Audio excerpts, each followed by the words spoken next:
Naku, mapipilitan ng Golden State Warriors na tanggalin si Brandon Podziemski at itong si Steve Kerr dahil dito. At ang balita patungkol sa kakayanin nga daw na mag-champion ng San Antonio Spurs ngayon, tara na't pag-usapan natin yan dito sa Basketball Hot Shots. Well, alam naman nga natin bukod nga sa Oklahoma City Thunder ay mayroon pa nga pong team ngayon ang naghahari sa buong season ng NBA ngayon.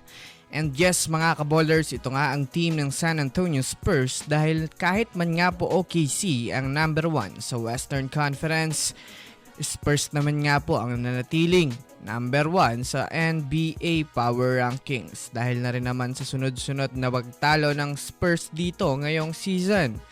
Nagiging debate nga po mga kaballers sa mga team ngayon kung kakayanin nga daw ng Spurs na makuha ang kampyonato at base naman sa pagsusuri ng mga NBA analyst na mga NBA experts, magagawa nga daw nito na magkampiyon kung hindi nga daw ito mga kaballers ma-outplayed ng mga veterano sa playoffs na kupunan. Yes mga kaballers, alam naman natin na ito nga ang basihan ng mga team sa playoffs, ang experience dahil na rin naman sa iba ang pressure ng playoffs kumpara sa regular season dahil ilang beses nga kayong magtatapat dito at hindi tangkad at laki ang basihan ng bawat laro kundi ang pag-a-adjust sa laro.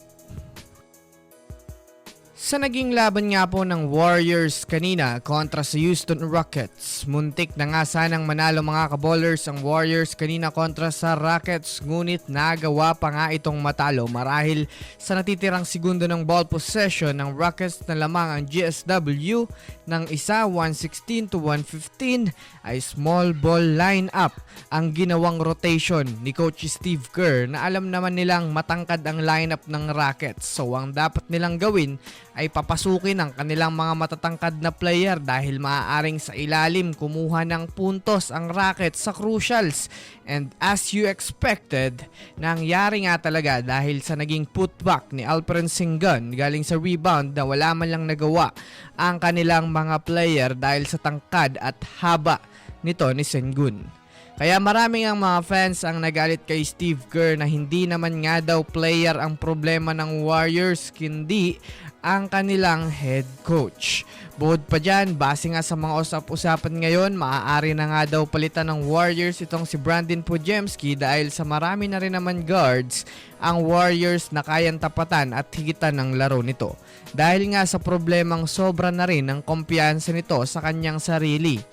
Double screen sana ang pinapagawa ni Draymond Green para kay Steph, ngunit hindi nga ito si Brandon Podziemski gumalaw dahil sa asang-asa ito na baka siya nga daw mga kaballers ang titira ng game-winning shot. Kaya anong masasabi nyo mga kaballers sa mga pinagagawaan nito? Comment nyo na yan sa ibaba. So yun lamang mga kaballers, yan lang na muna ang ating pag-uusapan sa ngayon. Pindutin ang subscribe and hit nyo na rin ang notification bell para sa mga susunod na updates sa mundo ng basketball. Again, this Basketball Hot Shots. Thanks for watching.